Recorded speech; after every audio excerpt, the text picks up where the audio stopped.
Hello, beautiful souls. Welcome to another beautiful episode of Happiness from Within. I'm your host, Jeanette Prado. Really want to thank you wherever you are tuning in around the world. And I am so excited. So we are not only going to be interviewing one person, we're going to be interviewing two guests. In this episode, I had the honor to interview the famously known Sutto Twins, also known as the Glitter Twins, named Jenifer and Steph Sutto. The Glitter Twins were born in California, but have lived in many different cities and with many different people throughout their childhood. The twins were born in a small town in California where they had lived a country lifestyle with chickens, donkeys, and pigs being raised around them. The parents got a divorce when they were 2 years old. At the age of 10, their mom moved them to Phoenix, Arizona, where they had a complete culture shock. 13 years they lived there before moving to Seattle, and their next stop was Florida. Living with a single mom, they did not have the money, and thus they had to live with different people so that their mother could work. And this helped them to learn different family dynamics. So some key points that I want to share with you guys in this episode is, one, take note of your feelings and feel your feelings. Only then will you be able to assess them and move in the direction you want to, and do the things that make you feel good. Number two, just go out and do what you have to do, and the rest will take care of itself.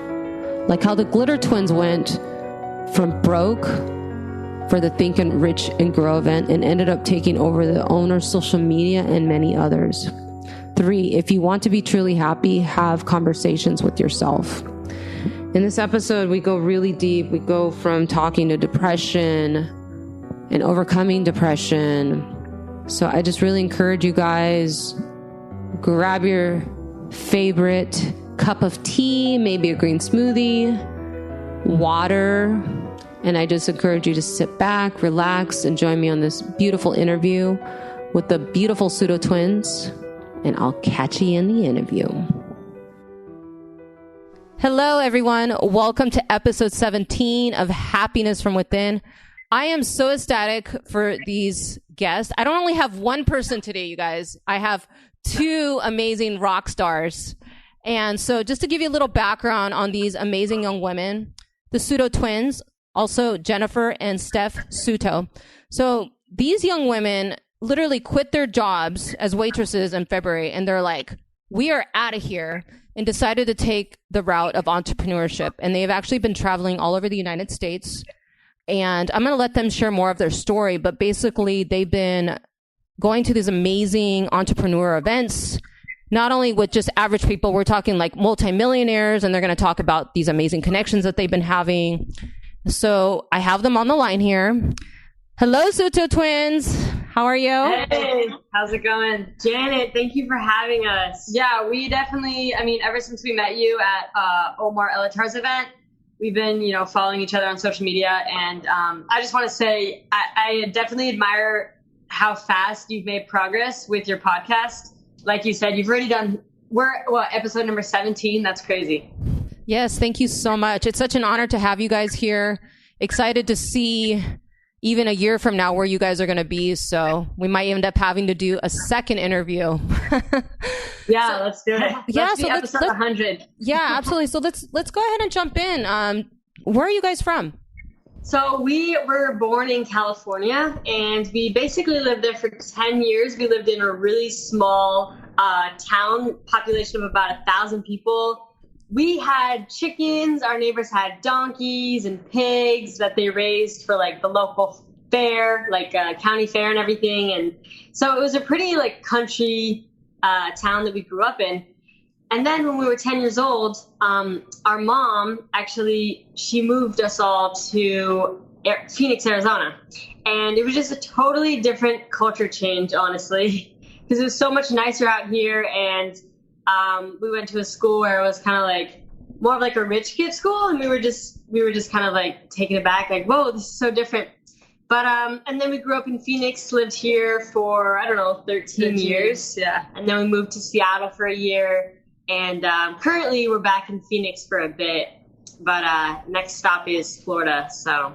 Wow. And what would you say was your childhood upbringing like? So our parents divorced when we were 2 years old. And our dad raised our brother in Wisconsin. And our mom raised us in Cali. So we lived with, our mom, she didn't make much money, so we were always living with different people, and we lived with our aunt for a couple years, and then she got engaged to this guy, and we lived with him for a couple years, and then we moved to Phoenix, lived with some family, moved with another family, moved with another family, and we just were constantly living with a ton of different people, always in new environments. And honestly, it was really beneficial to us, in my opinion, because we were able to experience different environments and different type of family dynamics. And all in all, I liked my childhood. I thought it was pretty great. Wow. And what would you say what is one of the biggest challenges that you've ever gone through, and how did you overcome it? Well, we've both had different challenges. I mean, for me, actually, I think one of my biggest challenges was when I first dropped out of college.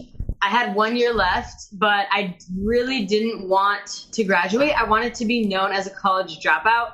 And I know that sounds kind of crazy, but I kept reading about all these successful entrepreneurs, and all of them dropped out of college, and I wanted to be just like that. So, and I'm more of the rebel in the family, so I totally did not want to graduate and go down that route. So 1 year before graduation, I dropped out. And I would say one of the biggest challenges was not the fact that I dropped out. That was easy. But it was the judgment of everyone else when I did, because everyone looked at me as a failure, and they didn't understand why I did it. And they also didn't really, the only person that really believed it, well, my mom actually is the number one person. She's not the only person, but she was the number one person that actually believed in me. When I told her I was dropping out, she was like, you know what? I believe you can do it. Whatever you want to do, I believe in you. And I think that's really important, is having someone that actually believes in you, because if I would have listened to everyone else that was saying, no, that's a dumb idea, like just go back to school, just finish it, we wouldn't have even started our glitter company 2 years ago. And it was because of that we started it, because like I said, dropping out and getting judged for it was like one of the hardest challenges. Yeah. For me personally. Jen has a different struggle. Yeah. I mean, well, I think, of course I've had many struggles. Like at one point I felt very depressed when I was in college. I was, having thoughts of like, why am I even on this earth? Am I even worthy of being alive? But I would say, kind of to be on the flip side of Steph's struggle when she dropped out, was actually personally when I graduated. So it was actually like a lifelong goal for me to go to college, because both of our parents dropped out when they were in high school, and they ended up getting their GED and everything. But it was kind of a really big deal in our family. My mom always stressed the importance of education, and so being like the first generation to, first kid to like graduate college, it was somewhat of a big deal. And I actually felt kind of like a failure in a way when I graduated, which I know sounds kind of weird, but I studied psychology, and, I didn't really think about it, but I kind of didn't really think about the fact that when you're in college, you also needed to be doing other things like internships, and like, you need to do things relating to your field. You can't just graduate and then expect for something to happen, right? Like I think a lot of kids do. And so when I graduated, I didn't have anything lined up, and I didn't know what I wanted to do. I just had a degree because that was like my dream. And so I actually felt kind of disappointed, I would say, in myself, in the fact that I graduated, but I still didn't feel accomplished, and I still didn't feel fulfilled. And that was kind of really hard, because it's like everyone's asking you, oh, what are you going to do now that you have a degree? What are you going to do now? And I was just like, I don't know. And so I actually didn't work. I actually ended up not working for like months because I was like, you know what? I'm going to try to figure out what I really want to do. I don't just want to do something random that's related to my field. I actually want to find out my passion. So I'm going to take a couple months off and just kind of do nothing for a couple months after graduating. And that's exactly what I did. And that's actually around the time when Steph and I started our glitter company, right? Mm-hmm. Yeah, so that was around the time when we started that. And Steph was always really into like, you know, learning and entrepreneur stuff. And I'm just like, what is up? Like, who is Ty Lopez? Like, can you stop playing those podcasts? I was like obsessed with Ty Lopez, and I would always try to get Jen to watch his videos, and she wouldn't. Like, no. I'm like, I don't want to listen to him. But then eventually, you know, it's kind of like I was forced to listen to him so much that I actually ended up liking him and being like, oh, you know what? I actually really like what he has to say. And I started kind of going down the rabbit hole of entrepreneurship as well. But honestly, Steph's always kind of been like ahead of me in learning new things. And so I've always been like, like, what is she getting into right now? And just kind of learning from whatever she's learning currently.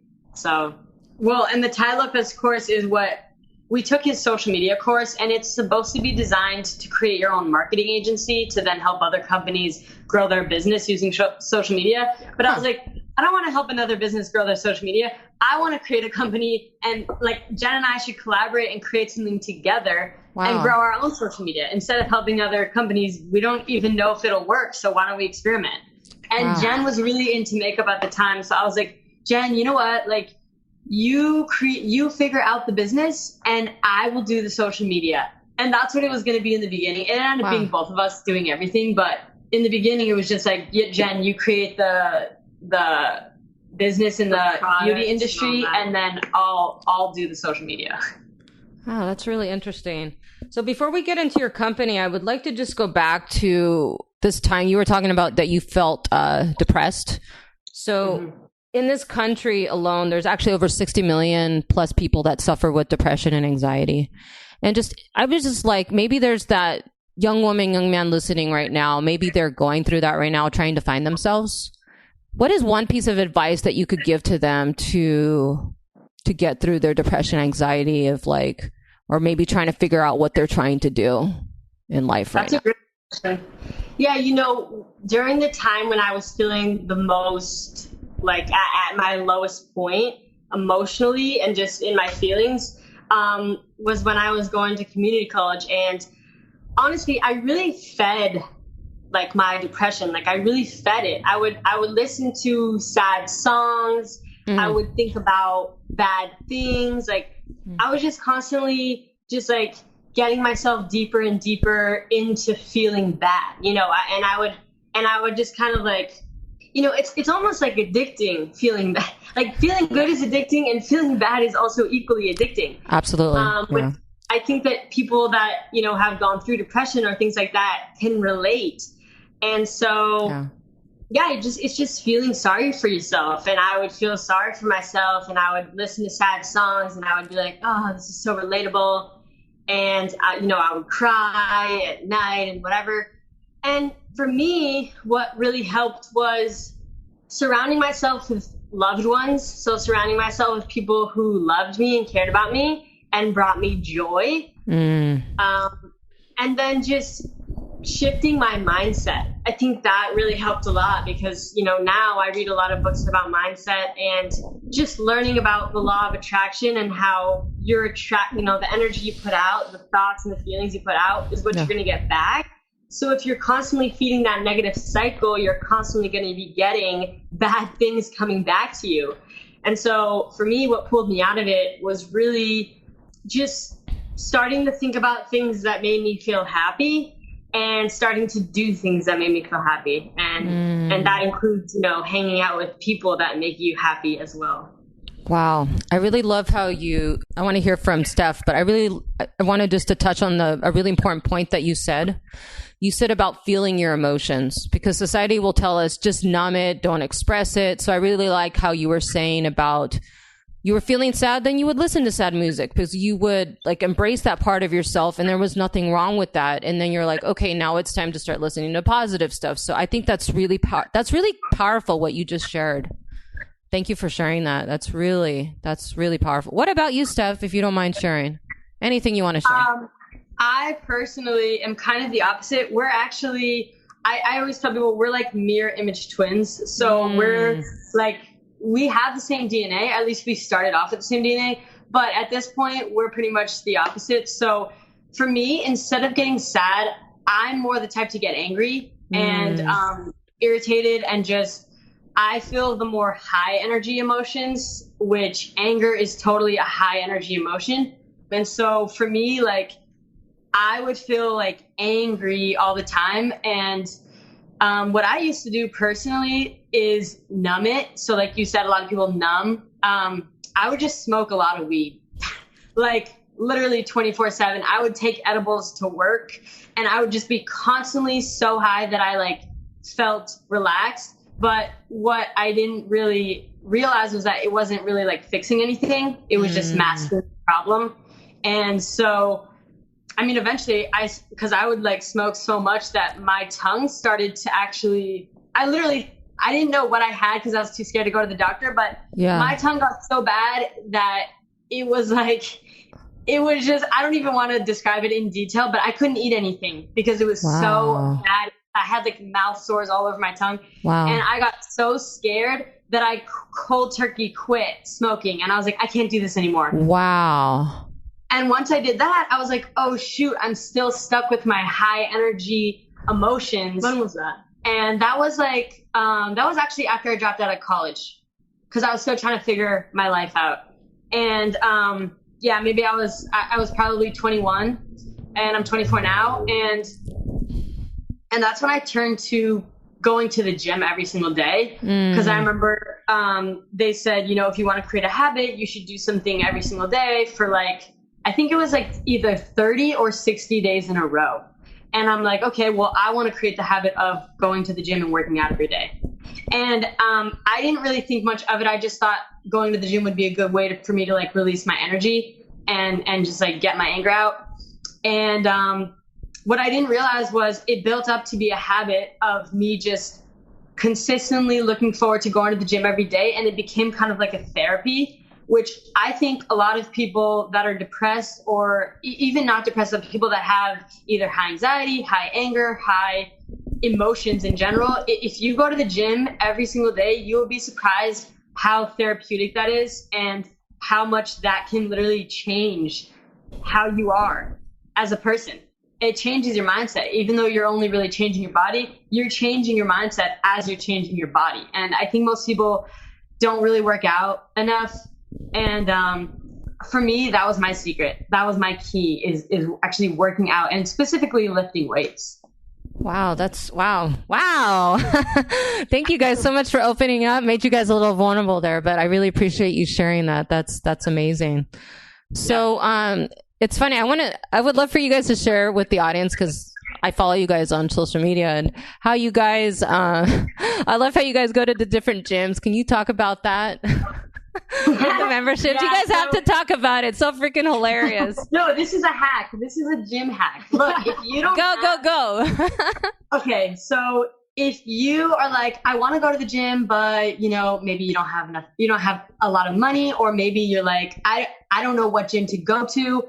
This is the thing that all gyms offer. They all offer a free pass. It's either 1 day, 3 day, 7 day, but they all offer a free pass. So what we recently did, and now we're like consistently going to this one gym, but before that, for like a whole month straight, we went to like a couple months straight. We went to like 10 gyms, just getting free passes. Yeah, literally. And honestly, it's really cool seeing the different type of, like, the different energy within each gym, and just like the different environments. Like, I mean, I'm personally a firm believer in people experiencing new environments all the time. So, I mean, not only is it like free, but also I think it's a great opportunity for you to constantly be putting yourself in new uncomfortable environments, because it's like a new gym, you don't know anybody, like you don't know your way around the gym. So, I mean, but you do have to be a resident of the state in order to do that, just so you guys know. Very true. Yeah, absolutely. I wanted you guys to share that, because obviously depending where somebody lives, but it takes away the excuse that, oh, I don't have money to work out, right? So You guys, one thing I really love about you, Sutto Twins, is that you guys wanted to do something and you find a solution. And we're going to talk more about that through your journey. But, so the next thing I'd love for you guys to touch on is let's go into your business, the glitter business that you guys started a few years ago. Yeah, the glitter twins. Yeah, what was your mindset behind that? Were you in the shower? Where did this idea come up? We were at a rave. Yeah. Oh, really? So tell us what happened. Let's go back to that moment. So you're at the rave. You're like, did one of you look over I thought of the idea? Tell us about that moment. I want to hear about it. Share it with us. That's funny. It was mostly just us going so our friend took us to our very first rave. What was it, 2 or 3 years ago? Decadence, Arizona. Yeah. It was a New Year's Eve rave. It was 2 days. And during it, we had never been to something like that before. So we were like, whoa, what is this? And so during the experience, we're just like, oh my gosh, this is so cool. This is so cool that we want to be a part of this whole community. We want to be a part of this rave community. How can we be a part of the community? And that was mostly what we were thinking. We're like, what's our in? How can we be a part of this community?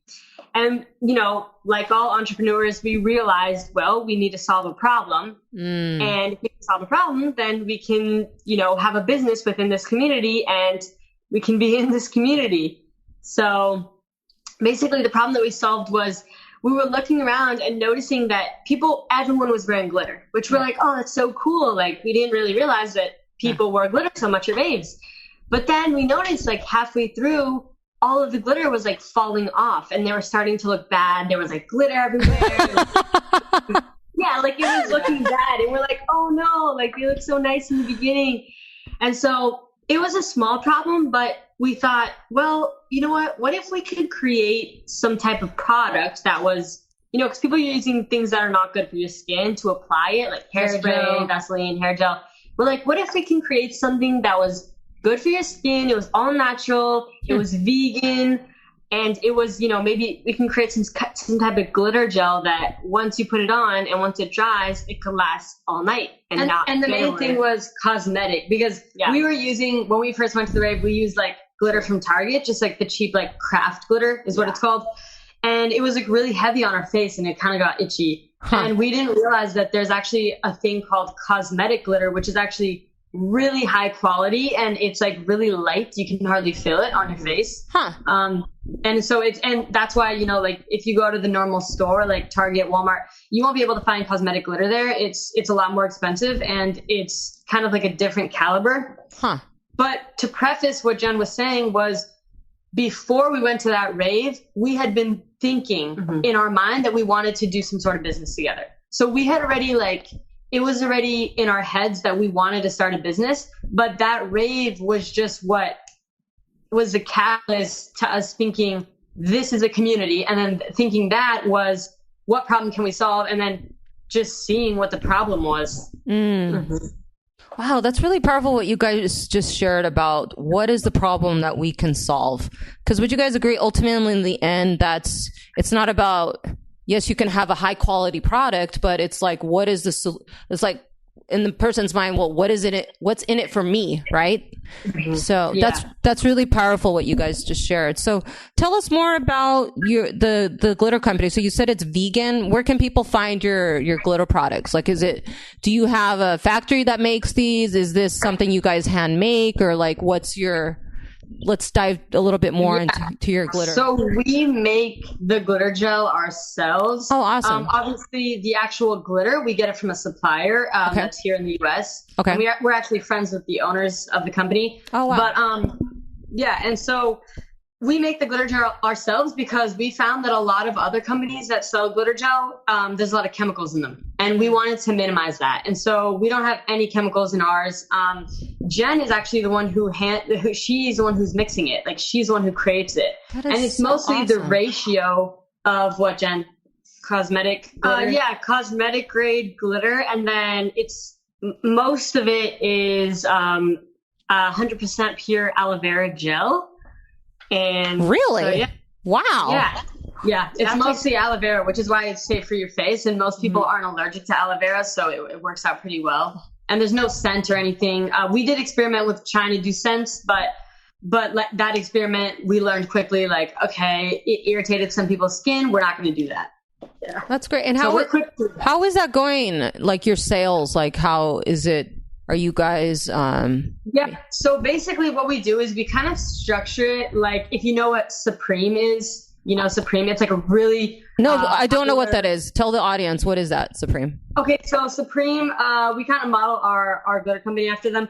Basically, they are super like limited. Like everyone loves Supreme. They want their stuff, but you can't just go on the website. Like a clothing company, right? Well, they're like a brand. They sell a bunch of different stuff, but you can't just go and buy something off Supreme. You have to wait until they have a release. And once they do, or they call it like a drop. And once they do, you got to be quick. Otherwise it's going to sell out. So we're not at that level, but we kind of structure it like that. So like every month we'll open up our online glitter shop and it's through Shopify. Oh, nice. It's theglittertwins.com. It's through Shopify, and usually we'll sell out in like a week. Wow. People have to wait like a couple weeks for us to open it up again. But we recently increased it, so we've like doubled our inventory. So it's definitely going to take us longer than a week this time. But every month we come out with a new collection because people are constantly wanting new glitter gels. They want new colors, and so that is basically what we do. That is really cool. I know you guys had the glitter, but I had no idea that it was like vegan and all this stuff. That is so cool. I'll have to check that out. You guys gonna have a Halloween theme, like orange or like? Yeah, we have a cool one right now that's like copper and black. It's called Friday the 13th. No way. Halloween one. Yeah. I'm wearing actually the glitter gel in my hair right now. I love it. That's so cool. Yeah, like styling. 2 weeks ago. 2 weeks ago, I'm like, you know what? I'm going to start wearing this in my hair every single day. So I've been consistent every single day. I've been wearing a strip of glitter, and it's great marketing because I'll go to the store and people will be asking me like, what is that in your hair? And I'll give them our business card. Oh my God. Yeah. That is genius. I love that. So your glitter it's not just for the face. You can actually put it in the hair too? Yeah, you can put it in your hair. A lot of people do like glitter braids. That's popular. Glitter roots is really popular. People do a bunch of stuff with glitter. But the cool thing is that our gel, so there's a difference between like loose glitter, which is messy. Like that gets everywhere. You accidentally knock it over and the whole thing will spill. Glitter gel, if you turn that upside down, it's not going to spill out at all. So it's actually pretty thick. So that's why I like glitter gel, and that's why we only sell glitter gel. We don't sell loose glitter because of the fact that it's just mess free and it's just so convenient. And moms like it way better than loose glitter because if your kid's playing with loose glitter, it's going to be a nightmare. Oh my God! What about your glitter? Can you also put it on your nails? You can. I think it's better for your skin. Okay. Yeah, I wouldn't put it on your nails. There's different. I mean, you can. It's safe, but nail polish has a different consistency. Okay. Than our glitter gel. Okay. That's really cool. Well, thanks so much for sharing that. So now let's go to that moment when. So what happened? You guys woke up, or what was it the night before? You guys decide to quit your job at the restaurant. Let's go to that moment. Where were you guys? Okay, so I think actually we were living in Seattle. Yeah, we were living in Seattle, and to be honest, I'm gonna kind of reveal something that we don't usually talk about, but I'll share it for the sake of this podcast, and I think it kind of flows well with the story. So basically, because people are like, well, what? Now you're in the entrepreneur event space, but you were in the rave community before? Like, I don't understand what happened. Basically, what happened was we came out with a product that was $300. Okay, so we came out with the glitter box, and we blinged out the jars of Swarovski crystals and everything, and we decided to make a really high-end package because nobody's ever charged $300 for a box of glitter before, and we're like, let's make something super luxury, super expensive, just to do it. And so we actually got virally hated on Twitter. And we got a ton of backlash because of one person that decided to talk shit about the $300 glitter box. then all of a sudden it turns into a snowball effect because one person talks it, all of a sudden everyone just jumps on that train. So nobody hated on it when we launched it. Everyone was really excited. We had 15 people buy it the first day. We had pre-orders. And then we were doing like DM marketing. So we were messaging a bunch of people, DMing a bunch of people on Instagram saying, hey, we just launched, this VIP glitter box. Check it out. And I guess one girl, she was, I don't know, she just like was in a bad mood or something. And when she read that, she was like, this is not fair. Like, why are they charging $300 for glitter? And so she tweets about it and she like really says some mean things. And it just basically spiraled and a ton of people start jumping on. And oh my God. Of course, we didn't realize how virality on Twitter works. We were barely even on Twitter. Like we had like 100 followers. Yeah. So we responded, like defending ourselves basically. Yeah. And we didn't realize that was going to cause even more hate. Yeah. We're like, hey, look, it's fine. If you can't afford it, just don't buy it. And that love it. Pissed people off. Like people were pissed. So basically, they started twisting our words. So like they're calling people poor. Like it became a huge thing. Oh my God. We got over 100,000 views on our pinned video of like, hey, like that was so after that, we're like, you know what?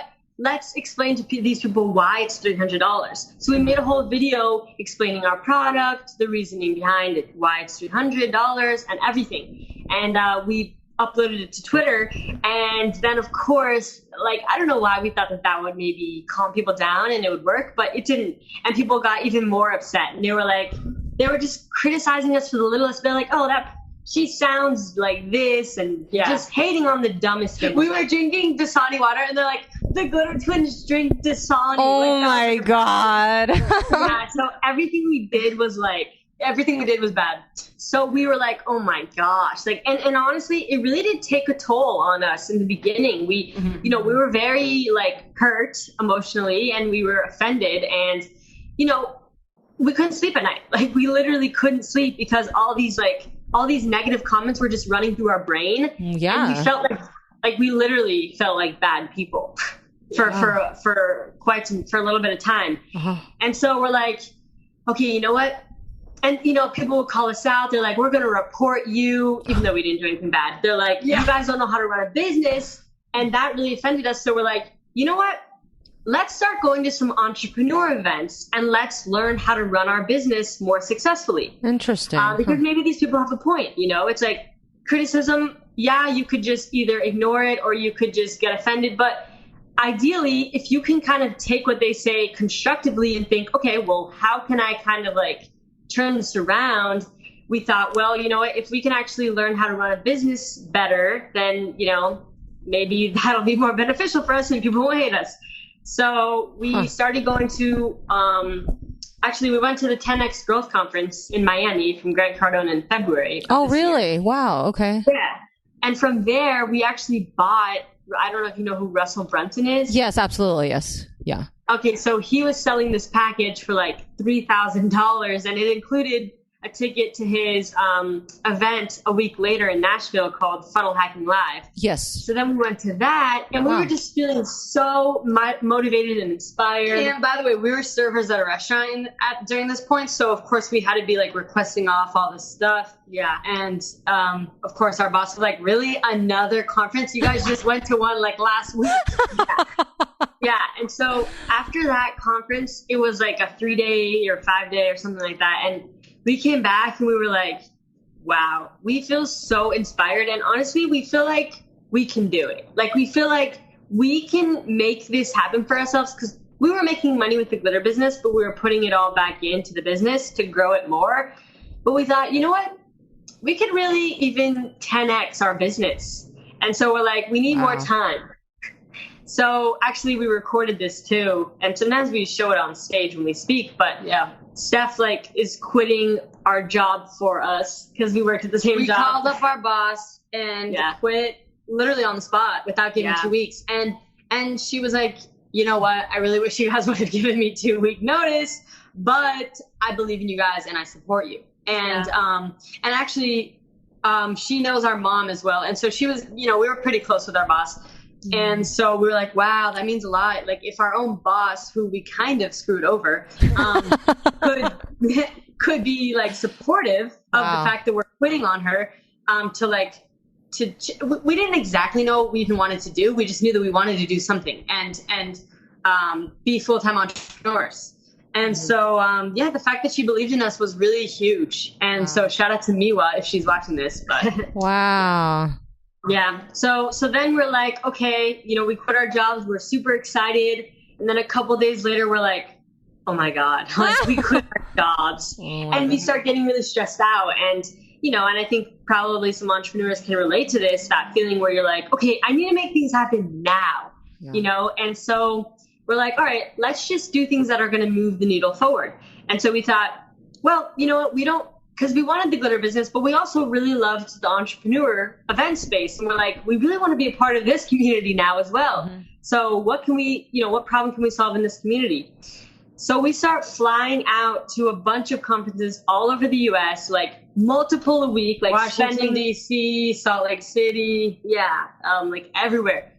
Literally drained our bank accounts, like thousands of dollars. Yeah, just to go to all these conferences. By the way, we didn't save up any money when we quit our jobs, so we only had a couple grand between both of us, which actually ran out after 2 events. Wow. I think we had like 5,000 or something. Wow. But, so we spent all of our money. I think we went to maybe 4 events or something. No, we went to the Salt Lake City one and the Washington, D.C. Literally just 2 events. Oh, really? That's all it took for us to drain our bank accounts. Wow. Yeah, the events were expensive.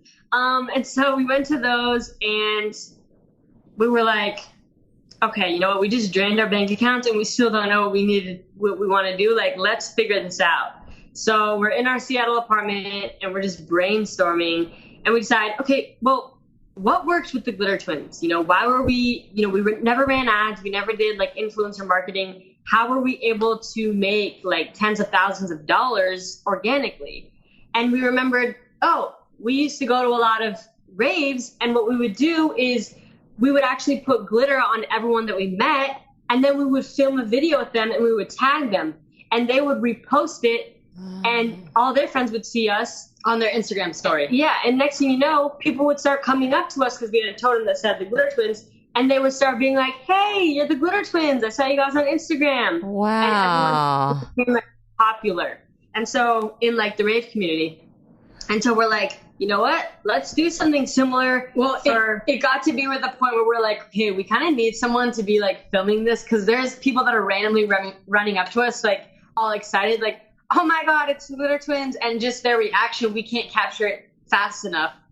And we're like, if we could have someone film Instagram stories for us, that would be awesome. We never actually got to that point where we hired someone to do that, but we realized that the entrepreneur event space needed that exact thing because speakers have the same thing. People come up to speakers and they're like, oh my God, your story really touched me, or oh my God, I learned this much from you. And so that's when we realized, wait, we can actually start filming Instagram stories for speakers, and that could actually be a job. Yeah. Even though nobody was doing that. It wasn't like a real thing that anybody did. Huh. And so once we started reaching out to a bunch of events and speakers, actually the first time we did it, we're like, can we just do this for experience? And they're kind of confused as to what exactly we were doing, but they were like, sure. And so then after that, we had some experience under our belt. And so the next event, we're like, hey, can you fly us out and we'll do it for your event? And then Steph contacts the speaker and she's like, hey, look, this is what I can do for you. Pay me $1,000. And he did. And so we realized, wow. Value. Yeah. So people really saw the value in it and they realized how important it was to be showcasing things as they're happening in real time and being able to tag people and, have things being reposted and, and it makes you seem cooler. Like if somebody's following you around with the phone, like it makes you seem so much cooler. I think the cool factor is something that is underrated because what happens if someone has a camera on you? Anyone who wants to be on camera comes up to you and talks to you naturally because they want to be on camera too. So it's a great way to attract people to you as well. Yeah, exactly. It's a good tactic. Wow. Yeah. So go ahead, please. That was that, and then basically we ended up we were just DMing a bunch of events, and we found out about this event called Think and Grow Rich. And we found out that this guy named John Shin, who we didn't know at the time was like this huge multimillionaire. He was big in like the insurance industry and everything. We didn't know that. We just were like, oh, who's the guy throwing this event? We found out who it was, and we DM'd him because we found out he was doing like a whole like world tour. So we're like, oh, wow, like this is, he's going to be doing so many events every year. Like, this is something we can really jump on board with. We don't have to keep contacting a million different events. We can just stick with this one. And so we end up contacting him. Of course, we get rejected. You know how the story goes. And then, anyways, we eventually get a hold of him, and he's like, all right, I'm not going to pay you guys to come out and do the Instagram stories because, I don't really see the value and whatever, and I don't really care. And we're like, man, all right.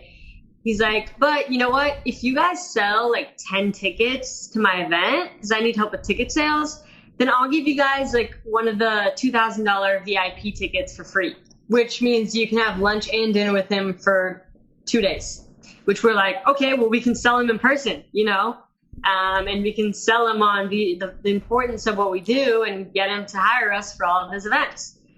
We didn't end up selling all 10 tickets. We actually only sold one. We failed. So we had to buy our own tickets, which at this point, as you know, Janet, our banks were drank. Our bank accounts were drained. Mm-hmm. So we actually had to go into debt to buy those VIP tickets, and we did. And wow. We put it on our credit card at the last minute, literally the night before the event at midnight. We're like, should we do this? Should we do this? And we had never gone into debt before, so it was kind of scary. Yeah. And we're just like, you know what? We didn't come all the way here to LA from Seattle, using the last of our money. We didn't come all the way here for nothing. We're going to buy these VIP tickets. We're going to have dinner with him. We're going to talk with him. And guess what? We ended up talking with him and being on the whole tour. And we thought we were only doing the Instagram stories. We ended up speaking at like the last 5 events we've spoke on stage at, which is like, wow. We never even planned that. Yeah. So not only did he want us to run the Instagram stories, he liked us so much that he's like, I want you guys to manage my social media. You manage my Facebook, post on my personal Instagram account, manage the Think and Grow Rich account. And so we ended up getting a ton of responsibility, also being in charge of sales and social media, basically. And so we were like, wow, this is super cool. And he connected us with a ton of great people. Wow. Let's see. It says poor connection. I hope it's fine. But yeah, you guys are good. Okay, cool. So then he ended up one day, he was on stage. I think this was like the 3rd event. And he was like, yeah, so, he would always mention us on stage. He'd always share our story. And so he's like, you know what? Tomorrow, the Sutto twins are actually going to be sharing their own story on stage because it was a 2-day event. And we're like, wow, what? Like, we are? We've never spoken on stage before. We were like, what are we supposed to do? We were super nervous. But, at like 2 a.m., we were putting together a PowerPoint presentation. And the next day, we gave our first speech. Mm-hmm. And a lot of people were really supportive about it. And then after that, we just kept improving our speaking skills, and he let us speak on every single Think and Grow Rich event after that. And now we're speaking at other events as well. There's this event called NetCon LA Mastermind that's coming up in a couple weeks. We're going to be speaking at that.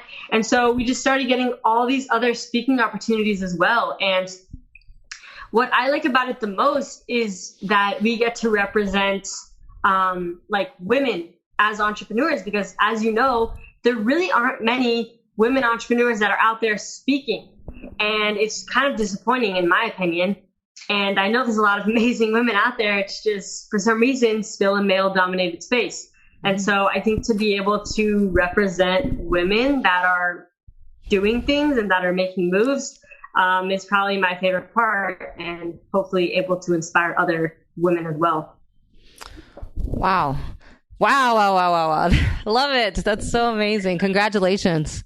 So tell me, when you guys started going to these events, like if you could say 3 things that maybe the last event that you went to or just any event, what are 3 golden nuggets you could share with the audience? In regards to anything. You're saying that we've learned from going to events, or that you should do at events, or what? Oh, I'm sorry. No, I mean like just any. We'll talk about that in a second. Just 3 tips on life, or just anything that you've learned from these amazing entrepreneurs.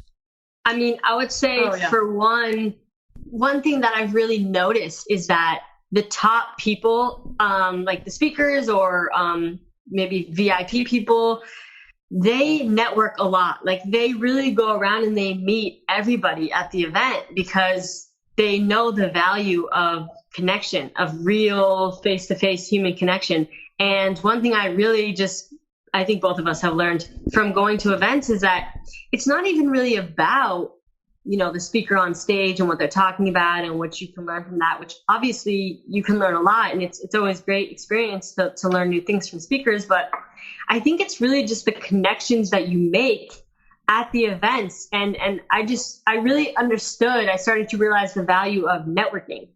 And I think that that's huge for life.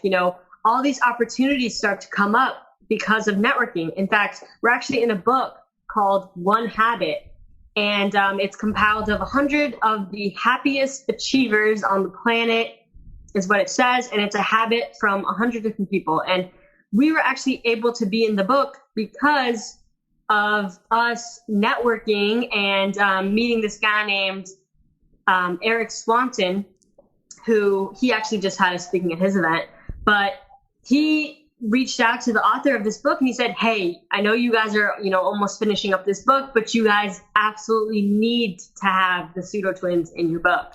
Wow. And that's how we ended up being in the book. And it's all because of connections that we were able to make. And we're the youngest people in the book too. And definitely the people that had achieved the least out of everybody in the book.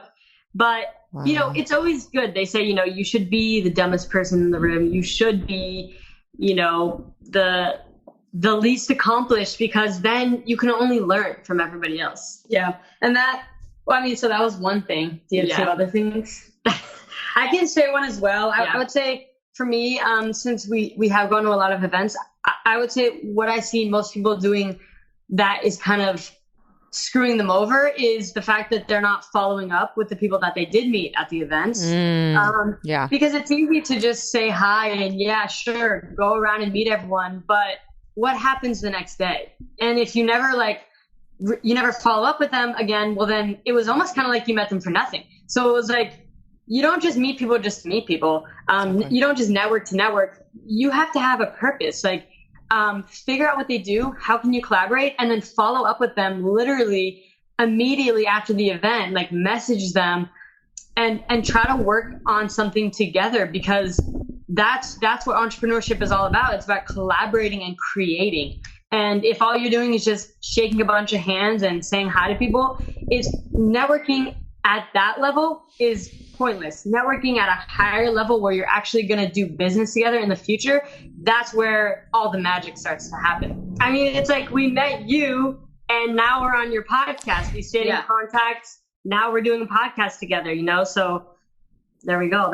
That just goes to show right there the power of keeping in contact with someone, for sure. Yeah, absolutely. It's like the Unbreakables podcast. They're helping. Oh my God, why can't I think of her name right now? Araceli? Oh, Araceli. Yeah. They're helping her with her podcast live. We all made an amazing connection, and with the dinner and the limo, and it's powerful what you guys are saying. That's such a perfect example, right?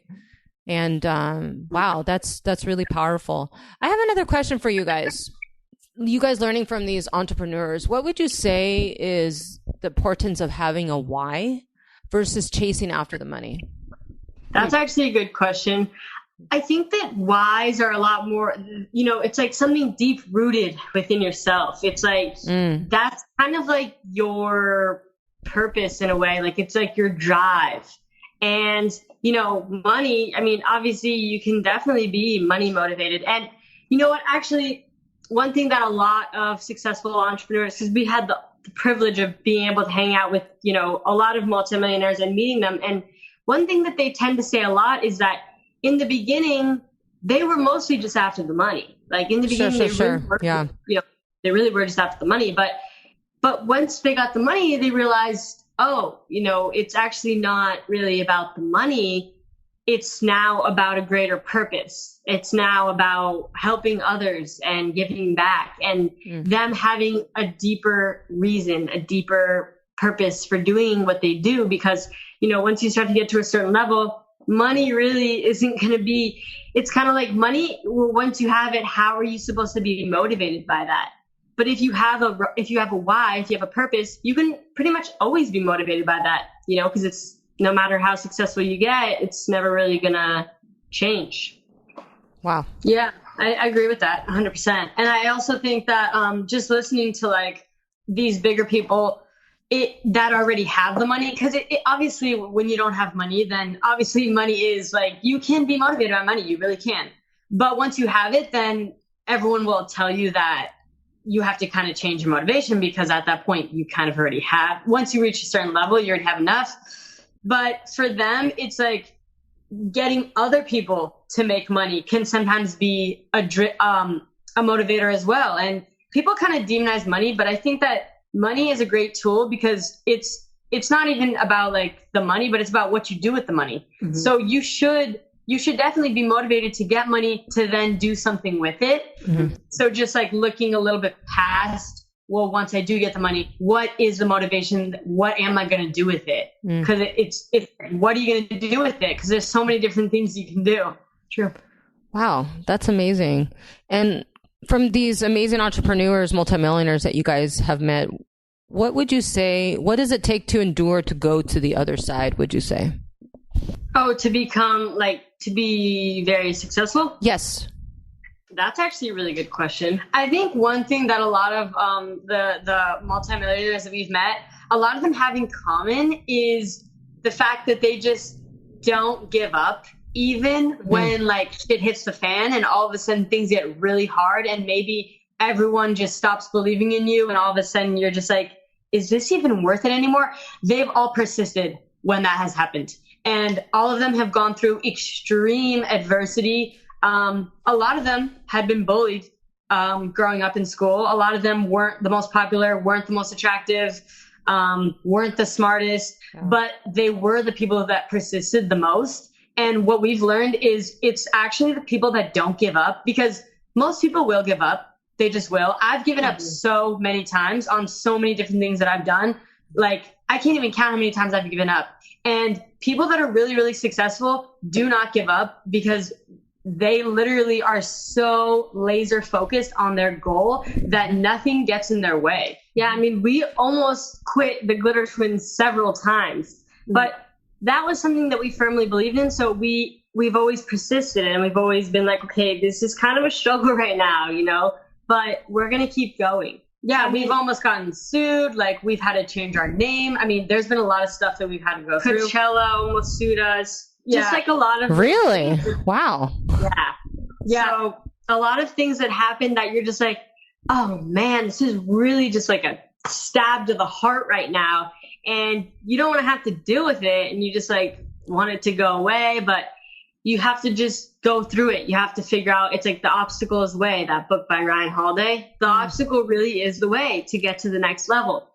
And so, yeah, when you're facing obstacles, just know that there's greatness on the other side. Like, it's going to be so much better, like 10 times better on the other side. And the reason why you're going through a struggle is because you're going to, there's something better on the other side. And if you actually persist and, like Steph said, you're determined and you keep going, then you'll be able to reach that next level. And it's always just levels, really. Mm-hmm. Wow. And what would you say is your secret to networking? Oh, that's a good question. Personally, for me, it's actually being genuinely interested in the person. I think that a lot of times people are a little bit fake, or maybe they're just talking to someone to talk to someone because they don't want to look like they're not talking to someone. And, you're not really listening. You're not really listening when you're talking to someone. I think for me, it's being genuinely interested. Like, I actually don't necessarily like talking about myself when I'm networking, because I just want to get to know the other person. I'm like, I start asking them all these questions because I'm really intrigued. And then they're like, okay, tell me about you. And I'm like, oh, yeah, I suppose I could. But I'm actually genuinely interested in people. And, you know, I did study psychology in college. So I know that, like, as my background, I'm interested in human behavior and studying people. So that's just personally my thing is being genuinely interested. And if you study human behavior, you know that humans are selfish. They love themselves. So if you're asking someone about them, they love you. Like, they literally just love you. But for me, my secret, I mean, it's not a secret, but I would say for me, it's networking. So you have to be specific with who you're networking with. For me, I try to go straight to the top. So every time a speaker steps off the stage, I'll go straight to them first. Because what happens is, you know, you can network with anyone, you know, you can network with all the people around you, but really most people are scared of going up to speakers because they think that they're at a higher level and they just, oh, I'm not at that level, I can't talk to them. Well, that is literally your advantage. So anyone who's watching this, the next event that you go to, try to have a conversation with the speakers, because most people are too scared to go up to them because they feel intimidated. Yeah. But in all honesty, the speakers want you to come up to them. And those are the people to network with, because they will connect you with other people in their Rolodex, and they have a big Rolodex. Yeah, they want people to come up and talk to them. You know, speakers are kind of less likely to go up to like random people that aren't speakers and talk to them, just because, I don't know, it's just a thing. But they really do appreciate when people go up to them and, you know, thank them for the time, or kind of say something that is like, oh, you know, you helped me do this. And like, they like that. So yeah, we do that a lot. You really stand out. Yeah. Yeah, absolutely. I actually want to just add something that Mr. Ilatar also shared when he went to Tony Robbins' event. Everybody was obviously trying to go up to Tony Robbins, but he went up to Tony Robbins' wife. Nobody was talking to her. And so he started making that connection. So I thought that was really interesting. That's good technique. Yeah. That's smart. If they're really, really big, then yeah, that's actually really good. Get to know the people that they know, for sure. Absolutely. Smart. So my next question is, what does happiness from within mean to you? I think it means to just feel good as much as you possibly can.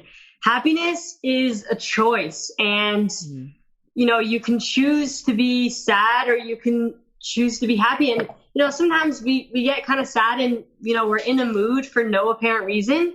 And that just, you know, it was just actually the other day I was feeling kind of, you know, sad. I was feeling kind of weird, but I realized that I am the determiner. I am the creator of my life, and happiness from within just, to me, means feeling good as much as you possibly can, honestly, and just getting yourself to feel good. I love that. What about you, Steph? I think it really means not just happiness as you portray it to other people, but really how, like, when the door is closed, when the lights are out, when you're inside of your own mind, do you feel happy with yourself? And really, like, having that conversation with yourself. I think happiness from within really means that you really turn your eyeballs around and look inside your own mind. And most people don't really do that because it's kind of scary. If you ever have a conversation with yourself, it can be scary, especially if you're not used to it. But I think that is important, especially if you do want to be happy in life. You should have conversations with yourself and kind of try to objectively look at your life and think, okay, you know what, leading up to now, like, how has my life been? And is this leading the path that I'm going now? Is this where I want to end up? Because taking the actions that I'm taking, this seems to be the route that I'm going. So is that really what I want? Yes or no? Wow. I'm curious to know what it means to you. Yeah. You guys are turning the table. No, thank you. Yeah. So happiness from within is, to me, means being true to myself, taking a half a step every day to self-improve myself, whether that's meditating, listening to a podcast, making sure I take a shower that day, making sure I go to hot yoga, just doing something to feed my mind, my body, my heart and soul in some way. It could mean going on a 5-minute walk, but just making some sort of effort to improve myself as a human being. Love that. Yeah, I like that a lot too. Progress. Yeah, absolutely. So thank you for answering that. So my next silly question for you is, who was born first? Well, who do you think was born first? Who do you think? Take a guess. Steph. Hey, Jen actually was born first. Oh, I mean, people always say that I was born first. I feel like I was born first, but it was actually Jen. Okay. 2 minutes. 2 minutes. Yeah, 2 minutes. Exactly 2 minutes, or is it like 1 minute and 59 seconds? I think it was. I mean, I don't know. Just kidding. The documents, it just says 2 minutes. So we were born at 1:30 and then 1:32 a.m. Oh my God. In the morning. So we're Cancers, but our our moon sign is Leo. So when's your birthday? I think Your birthday's July 1st. Oh, yeah, July 1st. Okay. Oh yeah, you are a Leo. That's so cool. Yeah. So I want to ask you guys about. I know you guys like to water cleanse. I want to talk about a little bit about. Actually, you know what? Talk about your experience.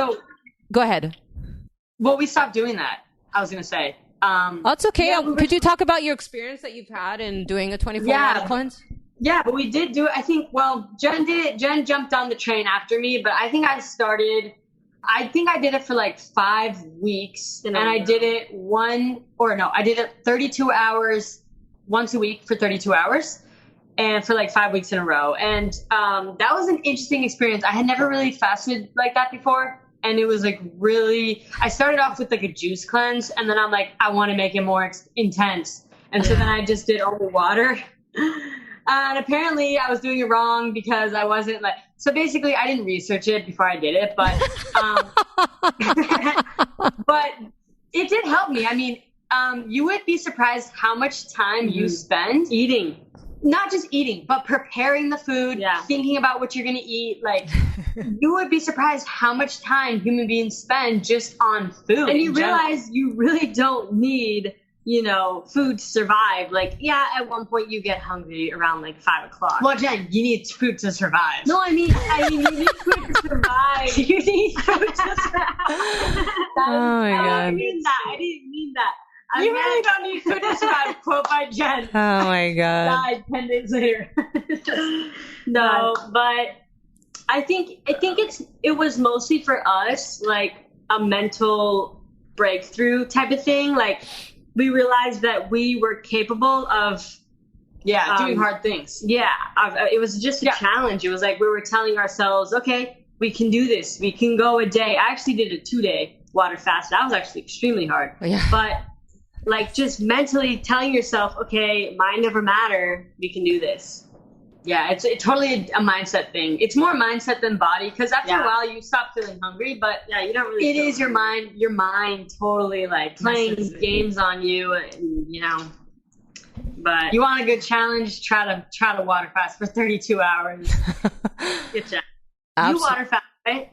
Yes, sometimes I'm not consistent. I am a human being, but yes, I've actually been water fasting pretty consistently for the last 3-4 years. Oh, wow. Yeah. Wow, that's pretty amazing. Yeah, completely changed my life. Yeah. I'm sure you've done a lot of research on it. Say again? I said, I'm sure you've actually done your research on it if you've been doing it for that long. Yeah. That's the Virgo side of me, yes. You guys have probably heard of the book from Paul Bragg, The Power of Fasting, or The Miracle of Fasting, excuse me. The Miracle of Fasting. Oh, The Miracle of Fasting. Oh, yeah. Yes, yeah, we've heard of that, actually. Yeah, I kid you not, I read that book 5 times. I'm like, I'm never going to fast. How am I going to starve myself? But it got to a point where I was like, I'm just going to try it. And then after that, it just completely changed my life. So. Wow. That's crazy. It's crazy how one book can change your life sometimes. Very true. Yeah, I mean, it's interesting because, people from thousands of years ago have been fasting for thousands of years. I mean, literally just imagine if the whole world just fasted once a week for 24 hours. I think we'd be in such a different mindset. So and we'd probably, honestly, there'd be a lot. Animals would be saved. Yeah, exactly. We'd probably save a lot of plants and animals and all that. Yeah. Yeah, absolutely. So my next question for you is, I'd love for you guys to talk about the 7-day media cleanse that you guys did, staying off of social media. I would love to share with my audience your experience. I think that's so amazing what you guys did and what it did for you mentally, physically, just anything you'd like to share. Yeah, so we both made a video about it, actually. But for me, I actually did not find it hard at all. I thought it was really easy. A lot of people thought it would be really hard for me. I'm like, just because I'm on it all the time doesn't mean I necessarily even like to be on it all the time. It's just that is very much our glitter business is all social media. So we're always on it for that. We're trying to build our personal brand. That's all social media. So it's just that we're kind of in it. So we have to. But for me, I actually personally felt so much less stressed out. I felt like so good. I felt like I was on vacation. I'm like, yes, nobody's DMing me. Like, I don't have to answer any questions. Like, I don't have to like think about posting anything. It was honestly, I felt like I was on vacation. It felt even though we were still like working. Well, yeah, we were still working and all that. But I just felt so much more clear minded because I'm not like focused on anything in my phone. I'm just focused on the outside world and what I have to get done. And it was our most productive week, I think. Mm-hmm. Wow. What about you, Jen? Yeah. So before we started it, we set our intentions and we said, okay, let's write down what we want to accomplish during this week. And so we kind of had, some structure to it as well, where we're like, all right, we want to do this every day. We want to do this every day. And it was very refreshing. I would say the word to describe it was refreshing. And, to be honest, the reason why we did it was, I guess I can only really speak for myself, but as a Cancer, I wear my emotions on my sleeve. And I was actually kind of going through a little bit of like, basically there was an opportunity that fell through and I was feeling disappointed. And so I didn't want to like project any negativity on social media at all. And I just was like, you know what, I just need to get away for a week. And so for me, it was like, I was able to mentally heal myself from my disappointment. Wow. Without getting distracted with social media. And I was able to accomplish a lot more than I thought. And we gained like 6 hours. I know our screen time decreased a lot, but also, we were able to come back stronger. We felt like when we came back, we were, at first it was a little bit hard, to be honest. We were like, oh man, like, it was a little bit hard. You actually extended it for 8 days. I extended it for an extra day. She didn't even want to come back. I was like, you know what? Because it feels so good, honestly. Everyone should try it. Week, at least do a week, because that's enough time to really like feel the effects. But it's literally like, it's crazy when you spend so much time on social media and then you just cold turkey don't. You'd be surprised you'd be surprised what kind of magic happens. Yeah. True. I feel like we came up with some new ideas and stuff while we were away. So that's amazing. If you don't mind sharing, thank you for sharing about the disappointment. Do you mind? Was that one of your intentions? If you don't mind sharing, like that you wanted to get over this difficulty, or could you share one of your intentions that you had that you wrote down? I think that's really powerful what you said about writing down your intentions. Oh yeah. So when Steph was saying that, like for her, she gets angry. So I get angry too. So I was also feeling anger, because this really, really big opportunity fell through, and it was kind of like the trajectory that I was seeing was all of a sudden shifting, and things weren't going to work out. And so I was actually feeling pretty angry, specifically towards people that I felt had control over what was happening, even though ultimately it's up to you. You determine your own feelings. So exactly. So every day I wrote down to work out and go to the gym because I wanted to be able to release that anger and everything as well. So that was one of the things, was just work out every single day. And then another thing was actually for me, it was tanning outside, just like laying outside in my backyard, tanning. I love it. Getting some sun. Yeah, because vitamin D. Yeah, it's kind of like meditation in a way for me. Mine was actually, one of my things was actually to track my macros, because I used to do it a couple years back, and I was really consistent with it for like 6 months straight, and it really, really helped me. If anyone doesn't know, macros basically, it means like proteins, fats, and carbs. So you're actually tracking. It's not just like tracking calories, but it's more specific. What kind of calories? So I really want to build muscle. That's my ultimate fitness goal is always for me to build muscle. And so I wanted to track specifically, make sure I reach a certain protein goal, make sure I hit my carbs and my fats that support that. And so I was consistent every single day. And at this point, I think it's been like 20 days in a row of me.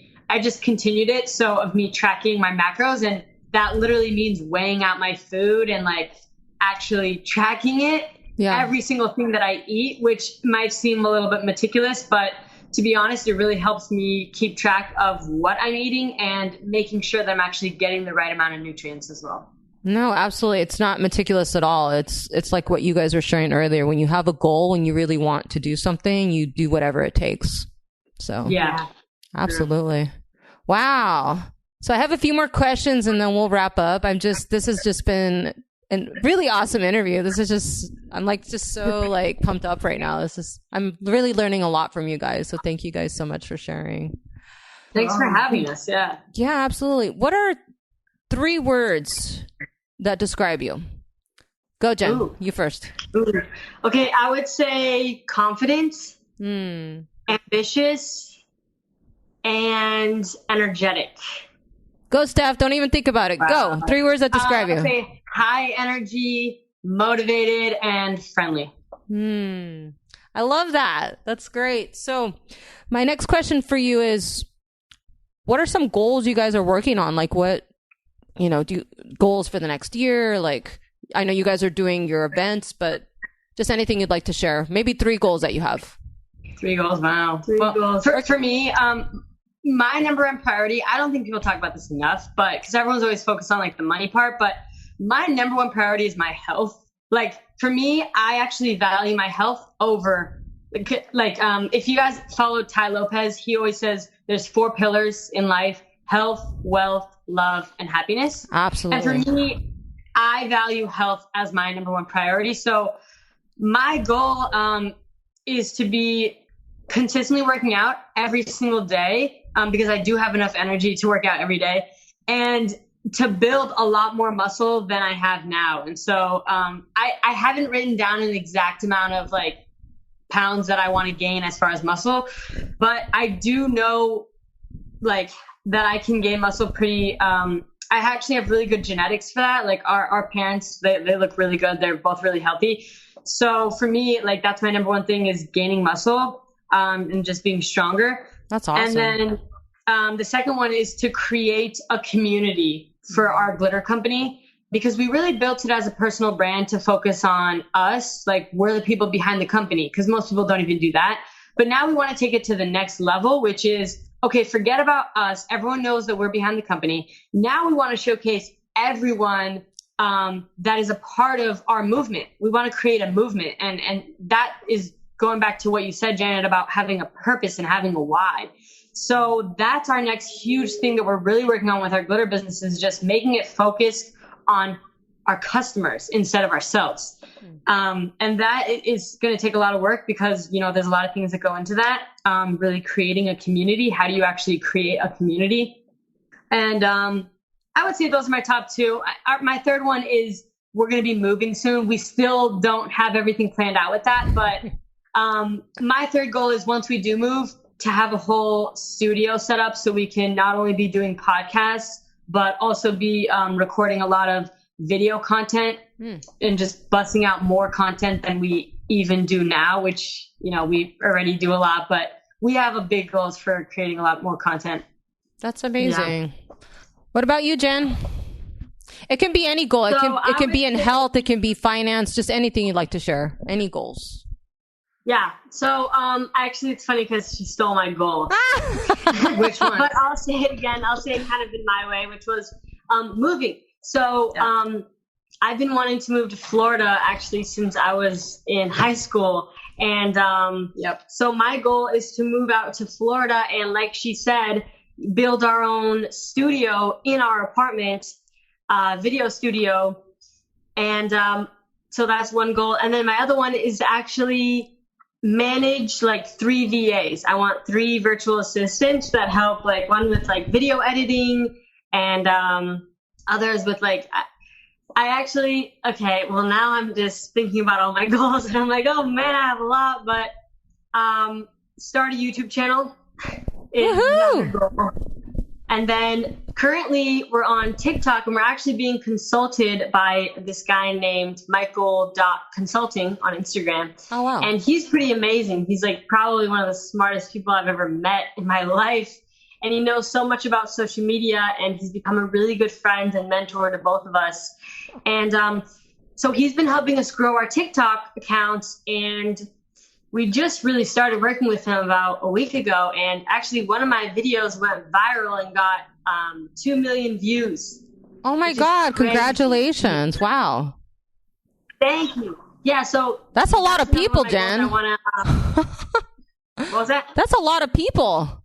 I know. I actually just went to the bank, and the bank teller was like, I saw your video on, like, you know how Instagram has like an explore page?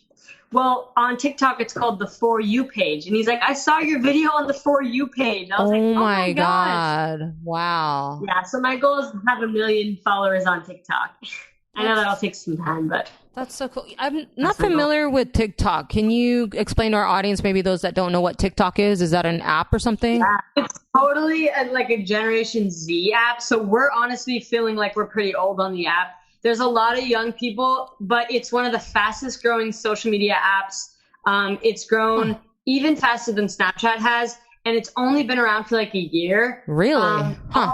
Yeah, all of a sudden there's a lot more millennials on it, but really mostly Generation Z is on it, and that's their jam. Like, they love it's kind of like Vine, if you remember Vine.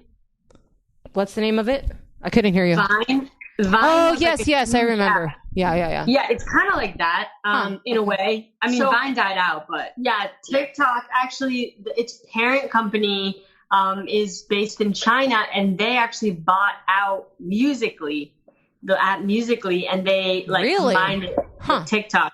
Yeah, so TikTok is the fastest growing app out right now. It's only been out for a year. And actually 18 through 24, that age group is the fastest growing age group on the app. So it's growing. There's getting, a lot more people are getting on it. And it's actually the easiest platform to go viral on currently, which is why we're really deciding to get ahead of the curve and jump in now. Gary Vee, he says everyone should be on TikTok. If Gary Vee says it, then it means something. I'll have to check that out. So is it like Instagram? Do people post videos? Is it pictures, or what exactly is it? Yeah, it's totally a different app, which is why I think most entrepreneurs don't understand. Yeah, they don't understand it at all. And in fact, a lot of entrepreneurs that we see totally fail on the app. Honestly, because it's creative. It's more like music, and it's more like just having fun. It's an art. It's an art piece. And it's not anything like Instagram. So nobody cares about you educating on the platform currently. It's all entertainment. But if you're to do it in a creative way, like maybe if you acted out education, like that would be probably really beneficial. But it's a lot of skits, a lot of it's kind of like a mini music video. They're all 15 to 60 second clips. It's kind of like similar to Instagram stories. Oh, okay.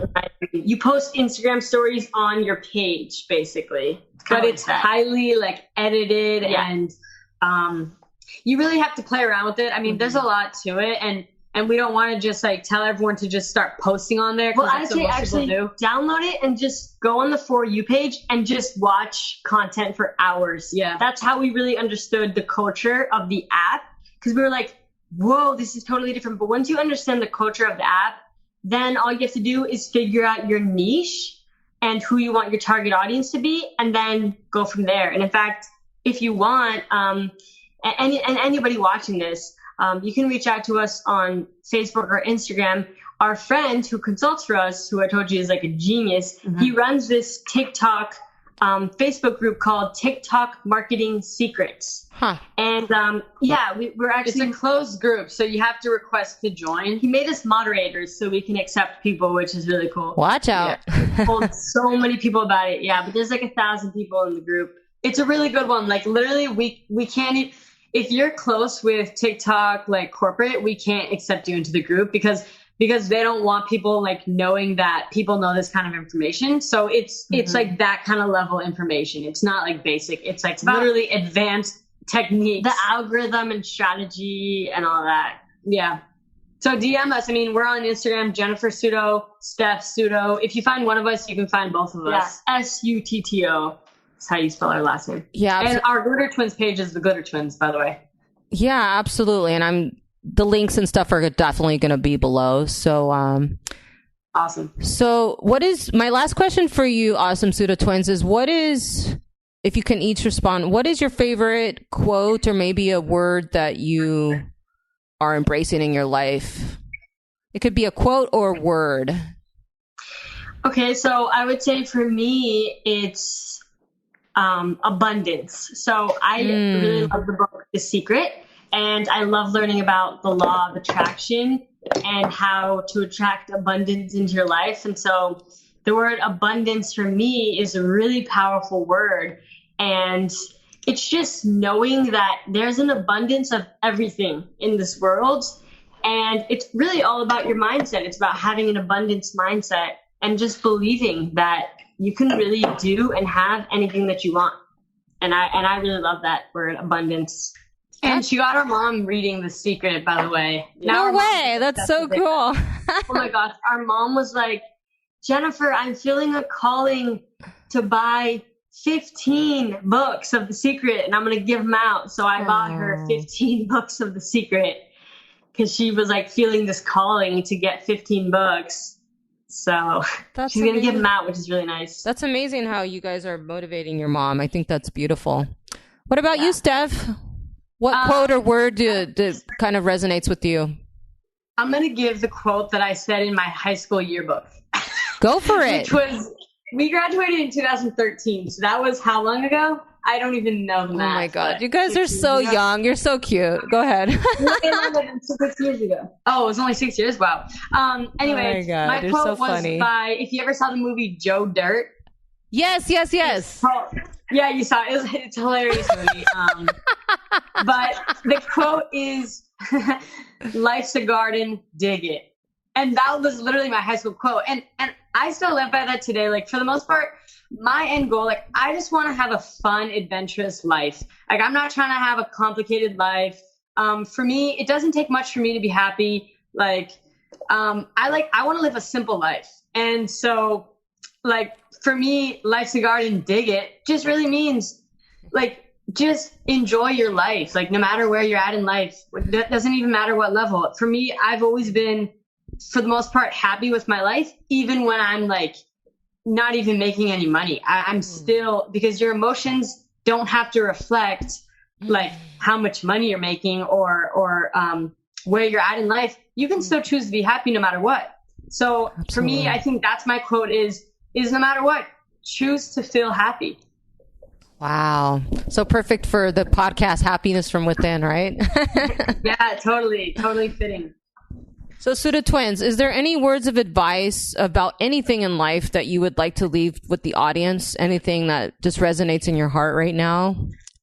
Before you know what? Actually, that is a really good question. That I actually did think of something as you said that. Go, Jen. So the first like multimillionaire that I ever met, our mom does Airbnb. So when we were living here at home, we always had random people living in our house, right? And so one time, this guy, his name is Carl Rudisville, and he's like this multimillionaire, and he's amazing. Like, he's really an incredible guy, and he really impacted my life a lot.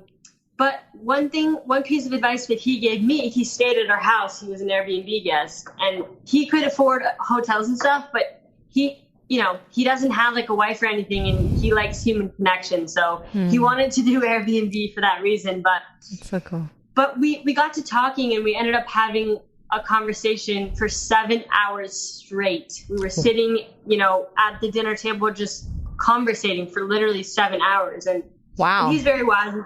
He's like in his 60s, I want to say. And one thing that I really took away from hours of talking to him was that he told me, and this is actually what I would say inspired everything that I've done since that point, which was probably like 3 years ago. But he said, sometimes you just have to jump off a cliff without a parachute and you'll figure things out on the way down.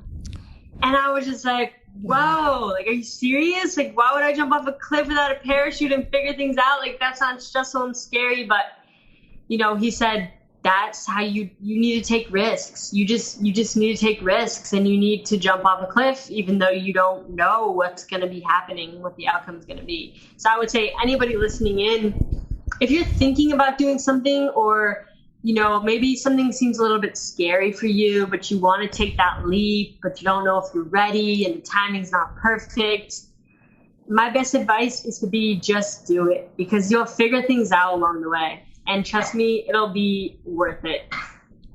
Wow. That's really, really powerful. Thank you for sharing that. What about you, Miss Stephanie?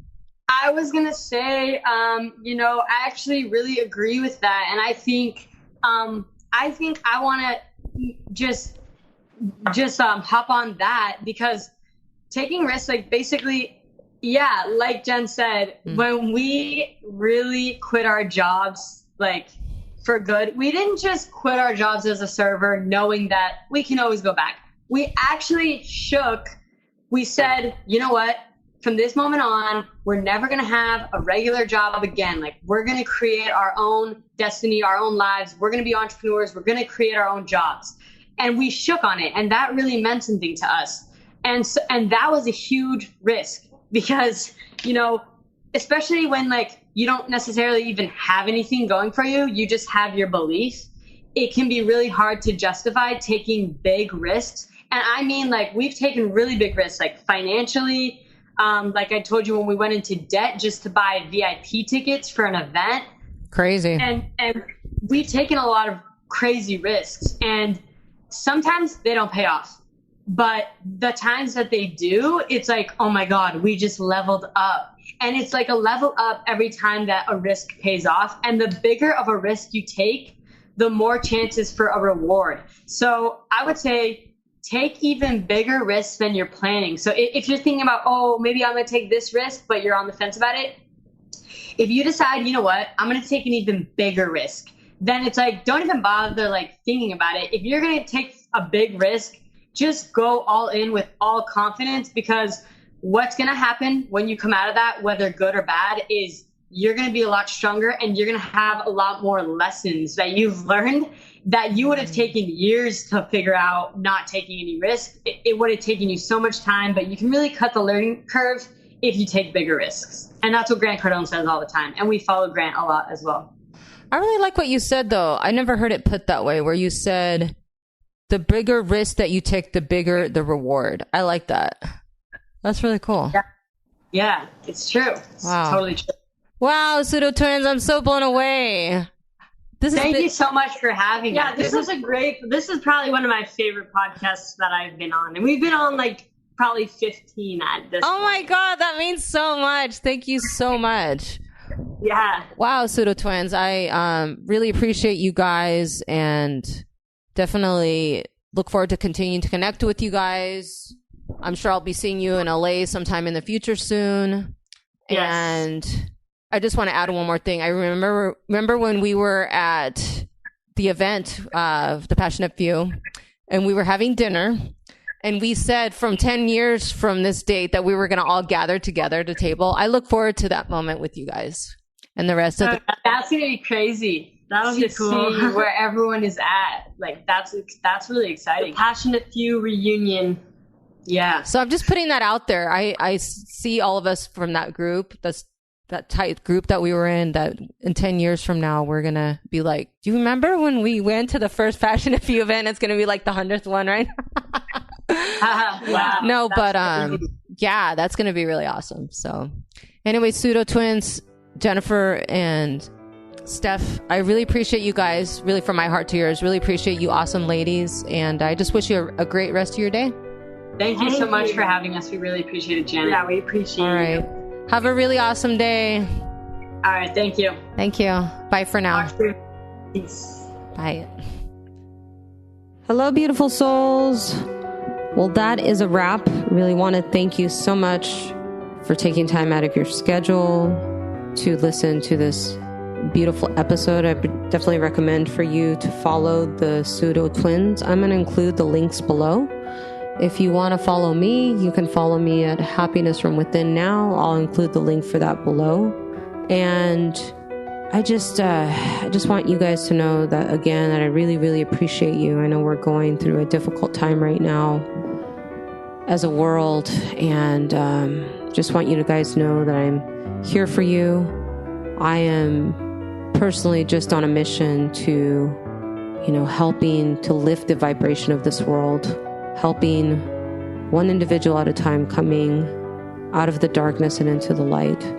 So I really hope that this episode touched your heart and soul in some way and was able to inspire you. I love you guys, and I will catch you next week. Have a beautiful day, and I'll talk to you soon. Bye for now.